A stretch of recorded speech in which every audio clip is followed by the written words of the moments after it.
कहानी मां लेखक मुंशी प्रेमचंद। प्रस्तुत है कहानी का सारांश। यह कहानी आदित्य, उसकी पत्नी करुणा और उनके बेटे प्रकाश की भावनात्मक यात्रा है। आदित्य एक देशभक्त है जो जेल से बीमार लौटता है और समाज की बेरुखी से टूटकर मर जाता है। उसकी पत्नी करुणा आदर्श, त्याग और ममता की प्रतीक बनकर बेटे प्रकाश को पालती है।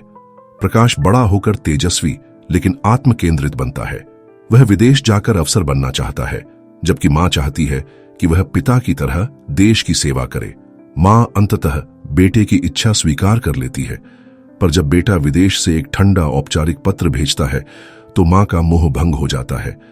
वह पति की स्मृतियां त्याग देती है और पत्र को जलाकर शांतिपूर्वक मृत्यु को गले लगा लेती है।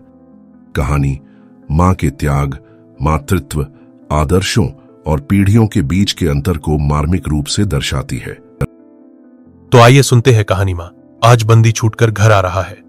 करुणा ने एक दिन पहले ही घर लीप पोत रखा था। इन 3 वर्षों में उसने कठिन तपस्या करके जो 10-5 रुपये जमा कर रखे थे, वह सब पति के सत्कार और स्वागत की तैयारियों में खर्च कर दिए। पति के लिए धोतियों का नया जोड़ा लाई थी, नए कुर्ते बनवाए थे, बच्चे के लिए नए कोट और टोपी की आयोजना की थी। बार बार बच्चे को गले लगाती और प्रसन्न होती। अगर इस बच्चे ने सूर्य की भांति उदय होकर उसके अंधेरे जीवन को प्रदीप्त न कर दिया होता तो कदाचित ठोकरों ने उसके जीवन का अंत कर दिया होता। पति के कारावास दंड के 3 ही महीने बाद इस बालक का जन्म हुआ। उसी का मुंह देखकर करुणा ने यह 3 साल काट दिए थे। वह सोचती, जब मैं बालक को उनके सामने ले जाऊंगी तो वह कितने प्रसन्न होंगे। उसे देखकर पहले तो चकित हो जाएंगे, फिर गोद में उठा लेंगे और कहेंगे, करुणा, तुमने यह रत्न देकर मुझे निहाल कर दिया। कैद के सारे कष्ट बालक की तोतली बातों में भूल जाएंगे। उनकी एक सरल, पवित्र, मोहक दृष्टि हृदय की सारी व्यथाओं को धो डालेगी। इस कल्पना का आनंद लेकर वह फूली न समाती थी। वह सोच रही थी, आदित्य के साथ बहुत से आदमी होंगे। जिस समय वह द्वार पर पहुंचेंगे, जय जयकार की ध्वनि से आकाश गूंज उठेगा। वह कितना स्वर्गीय दृश्य होगा।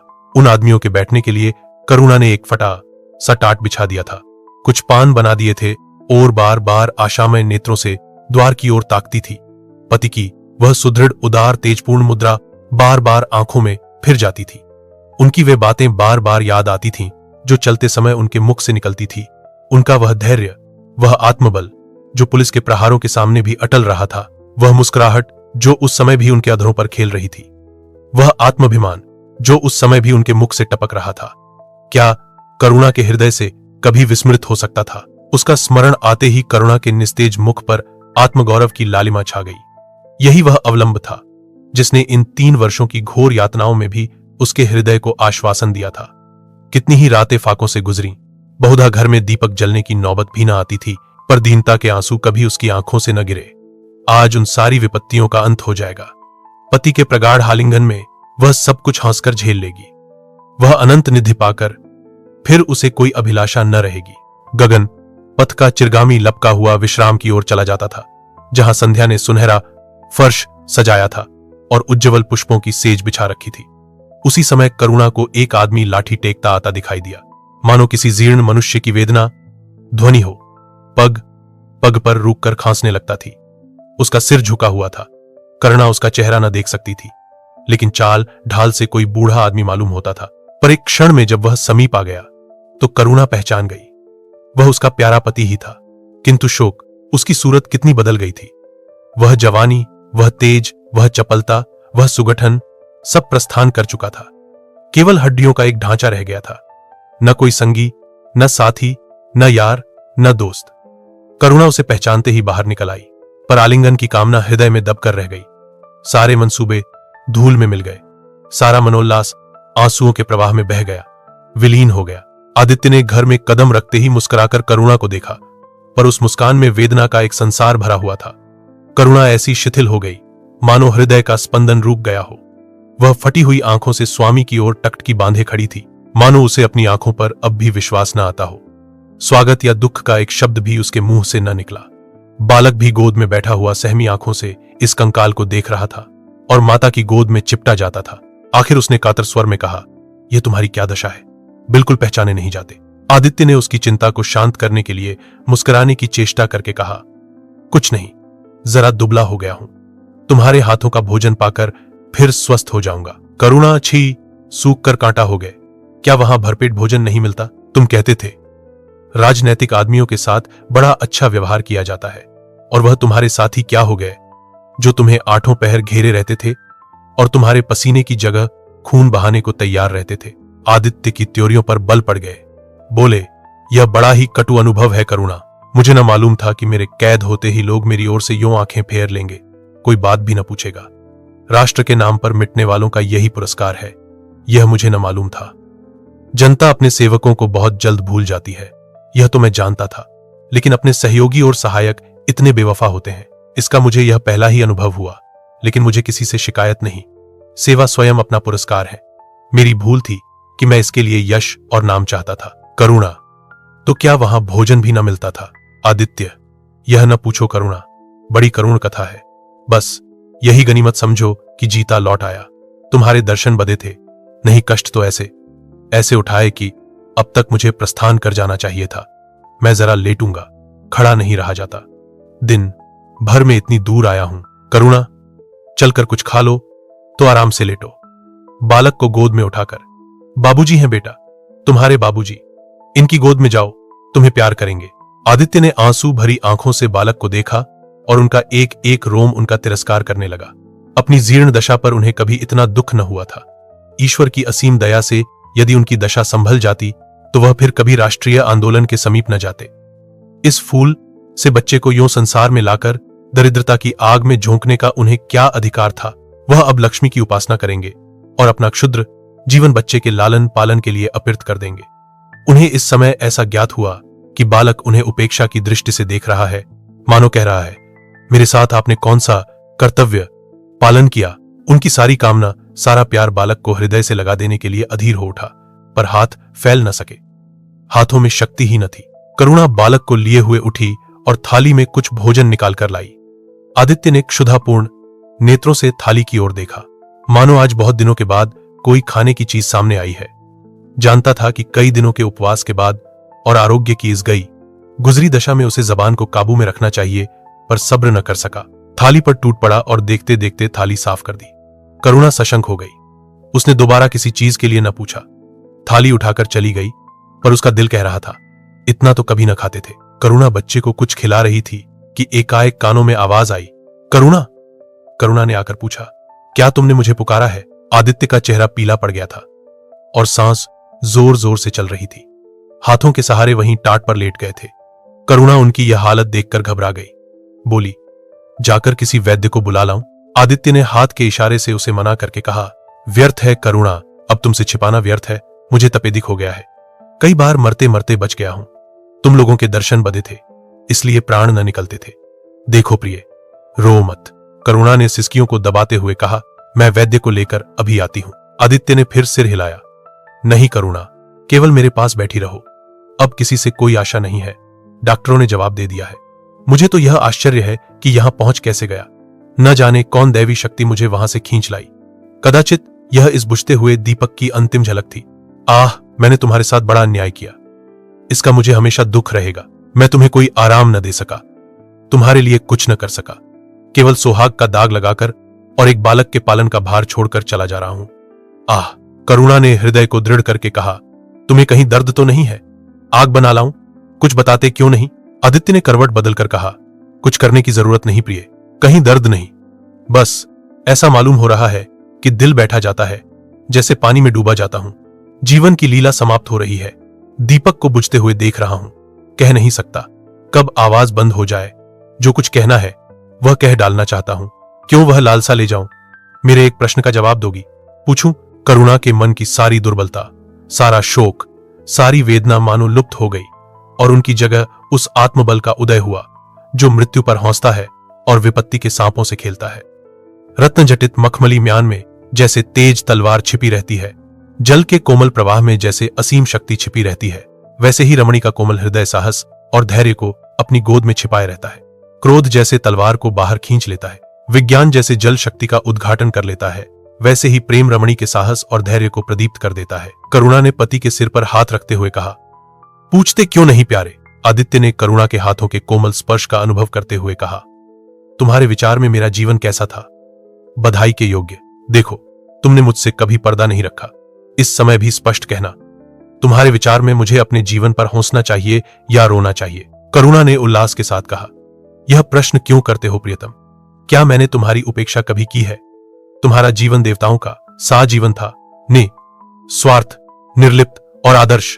विघ्न बाधाओं से तंग आकर मैंने तुम्हें कितनी ही बार संसार की ओर खींचने की चेष्टा की है, पर उस समय भी मैं मन में जानती थी कि मैं तुम्हें ऊंचे आसन से गिरा रही हूं। अगर तुम माया मोह में फांसे होते तो कदाचित मेरे मन को अधिक संतोष होता, लेकिन मेरी आत्मा को वह गर्व और उल्लास न होता जो इस समय हो रहा है। मैं अगर किसी को बड़े से बड़ा आशीर्वाद दे सकती हूं तो वह यही होगा कि उसका जीवन तुम्हारे जैसा हो। यह कहते कहते करुणा का आभाहीन मुखमंडल ज्योतिर्मय हो गया, मानो उसकी आत्मा दिव्य हो गई हो। आदित्य ने सगर्व नेत्रों से करुणा को देखकर कहा, बस अब मुझे संतोष हो गया। करुणा, इस बच्चे की ओर से मुझे कोई शंका नहीं है। मैं उसे इससे अधिक कुशल हाथों में नहीं छोड़ सकता। मुझे विश्वास है कि जीवन भर यह ऊंचा और पवित्र आदर्श सदैव तुम्हारे सामने रहेगा। अब मैं मरने को तैयार हूं। 7 वर्ष बीत गए। बालक प्रकाश अब 10 साल का रूपवान, बलिष्ठ, प्रसन्न मुख कुमार था। बल का तेज, साहसी और मनस्वी। भय तो उसे छू भी नहीं गया था। करुणा का संतप्त हृदय उसे देखकर शीतल हो जाता। संसार करुणा को अभागिनी और दीन समझे। वह कभी भाग्य का रोना नहीं रोती। उसने उन आभूषणों को बेच डाला जो पति के जीवन में उसे प्राणों से प्रिय थे, और उस धन से कुछ गायें और भैंसें मोल ले ली। वह कृषक की बेटी थी और गो पालन उसके लिए कोई नया व्यवसाय न था। इसी को उसने अपनी जीविका का साधन बनाया। विशुद्ध दूध कहां मयस्सर होता है, सब दूध हाथों हाथ बिक जाता। करुणा को पहर रात से पहर रात तक काम में लगा रहना पड़ता, पर वह प्रसन्न थी। उसके मुख पर निराशा या दीनता की छाया नहीं, संकल्प और साहस का तेज है। उसके एक एक अंग से आत्मगौरव की ज्योति सी निकल रही है। आंखों में एक दिव्य प्रकाश है, गंभीर, अथाह और असीम। सारी वेदनाएं, वैधव्य का शोक और विधि का निर्मम प्रहार, सब उस प्रकाश की गहराई में विलीन हो गया है। प्रकाश पर वह जान देती है। उसका आनंद, उसकी अभिलाषा, उसका संसार, उसका स्वर्ग, सब प्रकाश पर न्यौछावर है। पर यह मजाल नहीं कि प्रकाश कोई शरारत करे और करुणा आंखें बंद कर ले। नहीं, वह उसके चरित्र की बड़ी कठोरता से देख भाल करती है। वह प्रकाश की मां नहीं, मां बाप दोनों है। उसके पुत्र स्नेह में माता की ममता के साथ पिता की कठोरता भी मिली हुई है। पति के अंतिम शब्द अभी तक उसके कानों में गूंज रहे हैं। वह आत्मोल्लास जो उनके चेहरे पर झलकने लगा था, वह गर्वमय लाली जो उनकी आंखों में छा गई थी, अभी तक उसकी आंखों में फिर रही है। निरंतर पति चिंतन ने आदित्य को उसकी आंखों में प्रत्यक्ष कर दिया है। वह सदैव उनकी उपस्थिति का अनुभव किया करती है। उसे ऐसा जान पड़ता है कि आदित्य की आत्मा सदैव उसकी रक्षा करती रहती है। उसकी यही हार्दिक अभिलाषा है कि प्रकाश जवान होकर पिता का पथगामी हो। संध्या हो गई थी। एक भिखारिन द्वार पर आकर भीख मांगने लगी।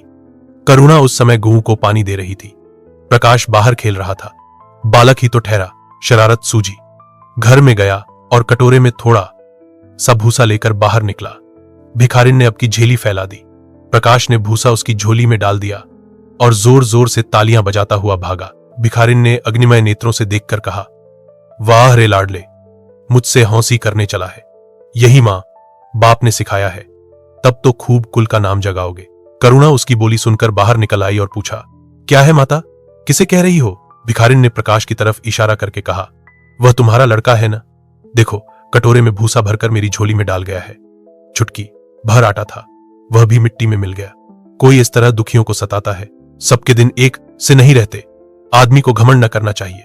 करुणा ने कठोर स्वर में पुकारा। प्रकाश प्रकाश लज्जित न हुआ। अभिमान से सिर उठाए हुए आया और बोला, वह हमारे घर भीख क्यों मांगने आई है? कुछ काम क्यों नहीं करती? करुणा ने उसे समझाने की चेष्टा करके कहा, शर्म नहीं आती? उल्टे और आंख दिखाते हो। प्रकाश, शर्म क्यों आए? यह क्यों रोज भीख मांगने आती है? हमारे यहां क्या कोई चीज मुफ्त आती है? करुणा, तुम्हें कुछ न देना था तो सीधे से कह देते। जाओ, तुमने यह शरारत क्यों की? प्रकाश, उनकी आदत कैसे छूटती? करुणा ने बिगड़कर कहा, तुम अब पिटोगे मेरे हाथों। प्रकाश, पिटूंगा क्यों? आप जबरदस्ती पीटेंगी। दूसरे मुल्कों में अगर कोई भीख मांगे तो कैद कर लिया जाए, यह नहीं कि उल्टे भीखमंगों को और शह दी जाए। करुणा, जो अपंग है वह कैसे काम करे? प्रकाश, तो जाकर डूब मरे, जिंदा क्यों रहती है? करुणा निरुत्तर हो गई। बुढ़िया को तो उसने आटा दाल देकर विदा किया, किंतु प्रकाश का कुतर्क उसके हृदय में फोड़े के समान टीसता रहा। उसने यह धृष्टता, यह अभिनय कहां सीखी? रात को भी उसे बार बार यही ख्याल सताता रहा। आधी रात के समीप एकाएक प्रकाश की नींद टूटी। लालटेन जल रही है और करुणा बैठी रो रही है। उठ बैठा और बोला, अम्मा, अभी तुम सोई नहीं? करुणा ने मुंह फेर कर कहा, नींद नहीं आई। तुम कैसे जग गए? प्यास तो नहीं लगी है? प्रकाश, नहीं अम्मा। न जाने क्यों आंख खुल गई। मुझसे आज बड़ा अपराध हुआ। अम्मा। करुणा ने उसके मुख की ओर स्नेह के नेत्रों से देखा। प्रकाश, मैंने आज बुढ़िया के साथ बड़ी नटखट की। मुझे क्षमा करो, फिर कभी ऐसी शरारत ना करूंगा।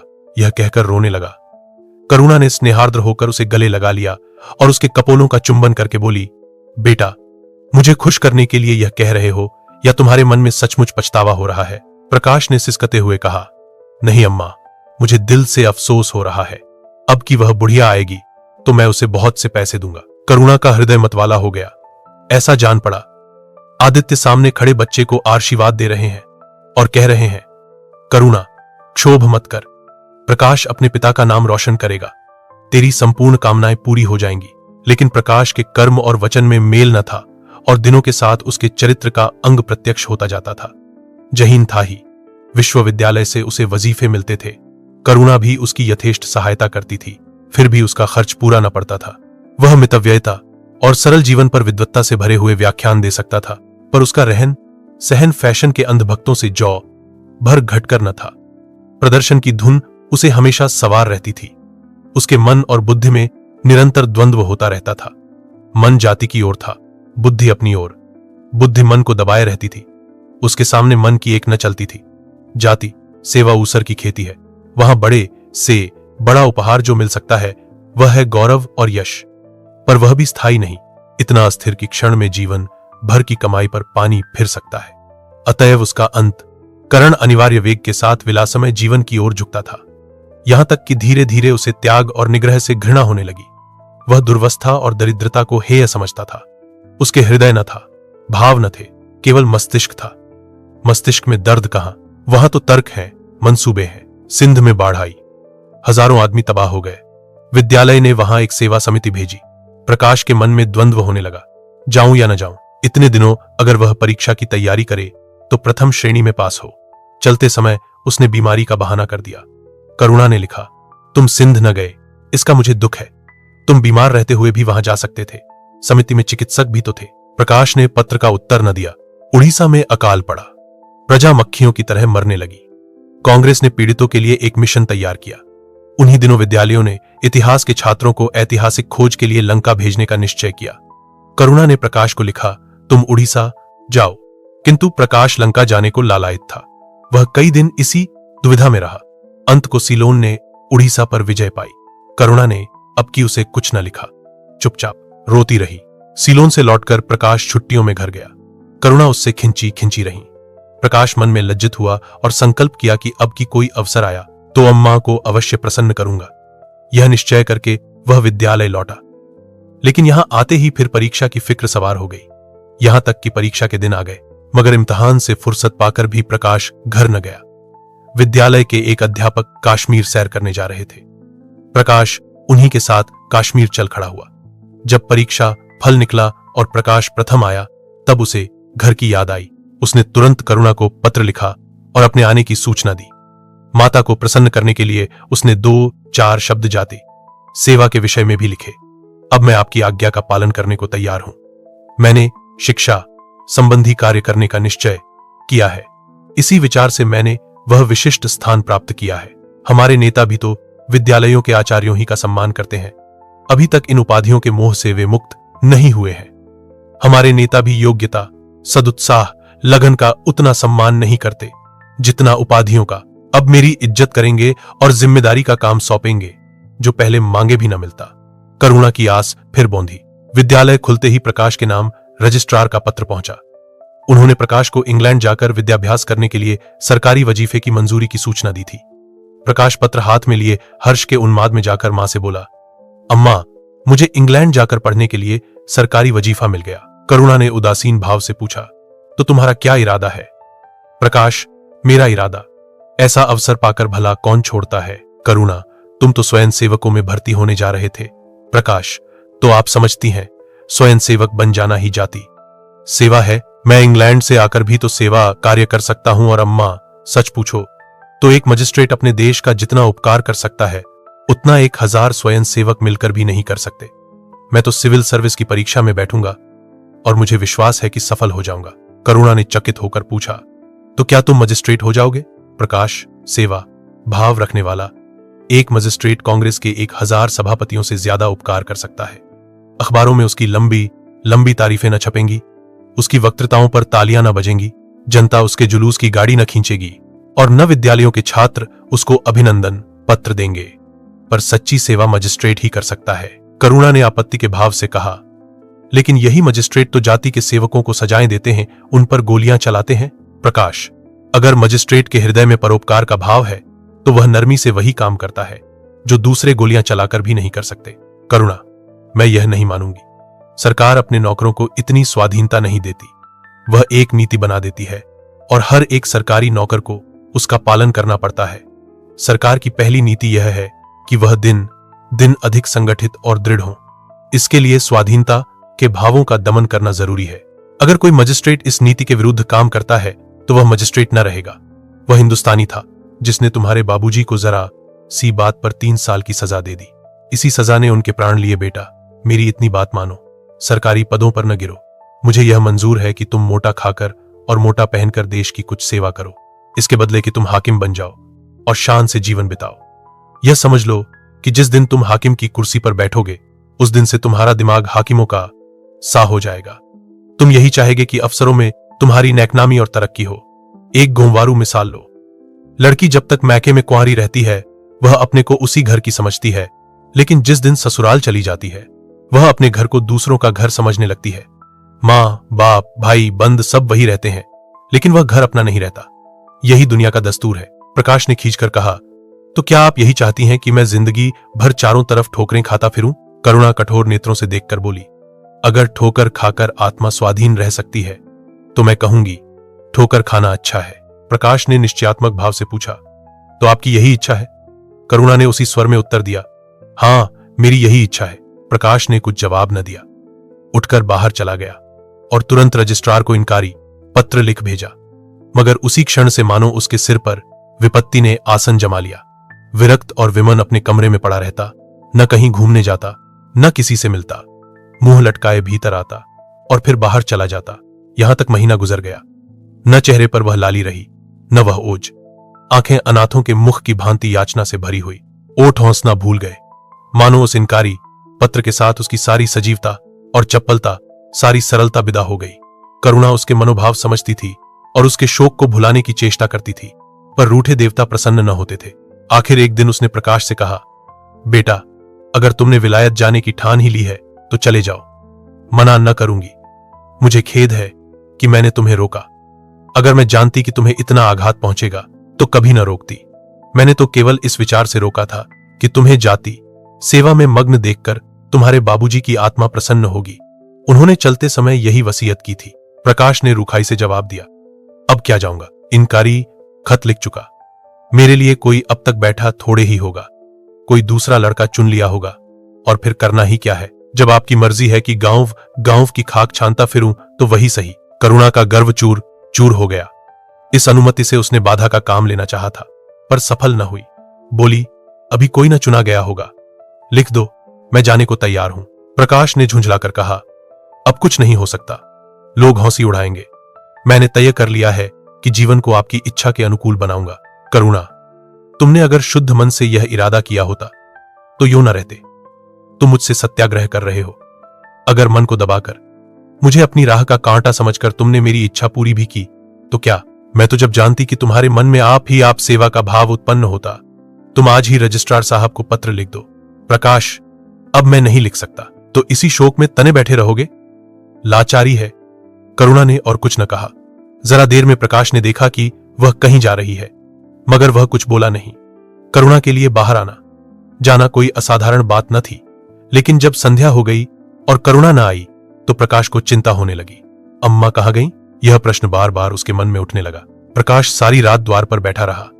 भांति भांति की शंकाएं मन में उठने लगीं। उसे अब याद आया, चलते समय करुणा कितनी उदास थी, उसकी आंखें कितनी लाल थी। यह बातें प्रकाश को उस समय क्यों न नजर आई? वह क्यों स्वार्थ में अंधा हो गया था? हाँ, अब प्रकाश को याद आया, माता ने साफ सुथरे कपड़े पहने थे, उनके हाथ में छतरी भी थी। तो क्या वह कहीं बहुत दूर गई हैं? किससे पूछे? अनिष्ट के भय से प्रकाश रोने लगा। श्रावण की अंधेरी भयानक रात थी। आकाश में श्याम मेघमालाएं भीषण स्वप्न की भांति छाई हुई थी। प्रकाश रह रहकर आकाश की ओर देखता था, मानो करुणा उन्हीं मेघमालाओं में छिपी बैठी हो। उसने निश्चय किया, सवेरा होते ही मां को खोजने चलूंगा। और अगर किसी ने द्वार खटखटाया, प्रकाश ने दौड़कर खोला तो देखा करुणा खड़ी है।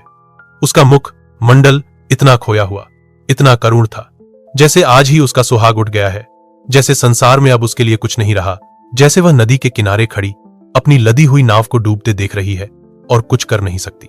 प्रकाश ने अधीर होकर पूछा, अम्मा कहां चली गई थी? बहुत देर लगाई। करुणा ने भूमि की ओर ताकते हुए जवाब दिया, एक काम से गई थी, देर हो गई। यह कहते हुए उसने प्रकाश के सामने एक बंद लिफाफा फेंक दिया। प्रकाश ने उत्सुक होकर लिफाफा उठा लिया।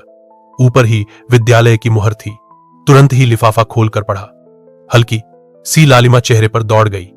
पूछा, यह तुम्हें कहां मिल गया अम्मा? करुणा, तुम्हारे रजिस्ट्रार के पास से लाई हूं। क्या तुम वहां चली गई थी? और क्या करती? कल तो गाड़ी का समय न था, मोटर ले ली थी। प्रकाश एक क्षण तक मौन खड़ा रहा, फिर कुंठित स्वर में बोला, जब तुम्हारी इच्छा नहीं है तो मुझे क्यों भेज रही हो? करुणा ने विरक्त भाव से कहा, इसलिए कि तुम्हारी जाने की इच्छा है। तुम्हारा यह मलिन वेश नहीं देखा जाता। अपने जीवन के 20 वर्ष तुम्हारी हितकामना पर अर्पित कर दिए। अब तुम्हारी महत्वाकांक्षा की हत्या नहीं कर सकती। तुम्हारी यात्रा सफल हो, यही हमारी हार्दिक अभिलाषा है। करुणा का कंठ रूंध गया और कुछ न कह सकी। प्रकाश उसी दिन से यात्रा की तैयारियां करने लगा। करुणा के पास जो कुछ था वह सब खर्च हो गया। कुछ हण भी लेना पड़ा। नए सूट बने, सूटकेस लिए गए। प्रकाश अपनी धुन में मस्त था। कभी किसी चीज की फरमाइश लेकर आता, कभी किसी चीज की। करुणा इस एक सप्ताह में इतनी दुर्बल हो गई है। उसके बालों पर कितनी सफेदी आ गई है, चेहरे पर कितनी झुर्रियां पड़ गई हैं, यह उसे कुछ न नजर आता। उसकी आंखों में इंग्लैंड के दृश्य समाये हुए थे। महत्वाकांक्षा आंखों पर पर्दा डाल देती है। प्रस्थान का दिन आया। आज कई दिनों के बाद धूप निकली थी। करुणा स्वामी के पुराने कपड़ों को बाहर निकाल रही थी। उनकी गाढ़े की चादरें, खद्दर के कुर्ते, पाजामे और लिहाफ अभी तक संदूक में संचित थे। प्रतिवर्ष वे धूप में सुखाए जाते और झाड़ पोंछकर रख दिए जाते थे। करुणा ने आज फिर उन कपड़ों को निकाला, मगर सुखाकर रखने के लिए नहीं, गरीबों में बांट देने के लिए। वह आज पति से नाराज है। वह लुटिया, डोर और घड़ी जो आदित्य की चिरसंगिनी थी और जिनकी 20 वर्ष से करुणा ने उपासना की थी, आज निकालकर आंगन में फेंक दी गई। वह झोली जो बरसों आदित्य के कंधों पर आरूढ़ रह चुकी थी, आप कूड़े में डाल दी गई। वह चित्र जिसके सामने 20 वर्ष से करुणा सिर झुकाती थी, आज वही निर्दयता से भूमि पर डाल दिया गया।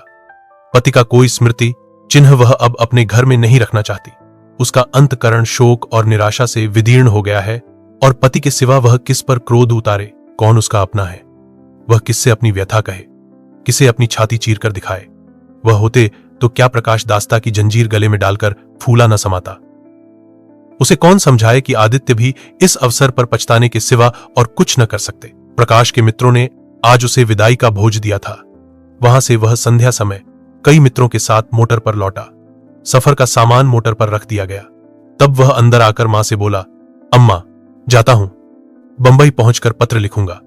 तुम्हें मेरी कसम, रोना मत और मेरे खतों का जवाब बराबर देना। जैसे किसी लाश को बाहर निकालते समय संबंधियों का धैर्य छूट जाता है, रूके हुए आंसू निकल पड़ते हैं और शोक की तरंगे उठने लगती हैं, वही दशा करुणा की हुई। कलेजे में एक हाहाकार हुआ जिसने उसकी दुर्बल आत्मा के एक एक अणु को कंपा दिया। मालूम हुआ पांव पानी में फिसल गया है और वह लहरों में बही जा रही है। उसके मुख से शोक या आशीर्वाद का एक शब्द भी न निकला। प्रकाश ने उसके चरण छुए, अश्रु जल से माता के चरणों को पखारा, फिर बाहर चला। करुणा पाषाण मूर्ति की भांति खड़ी थी।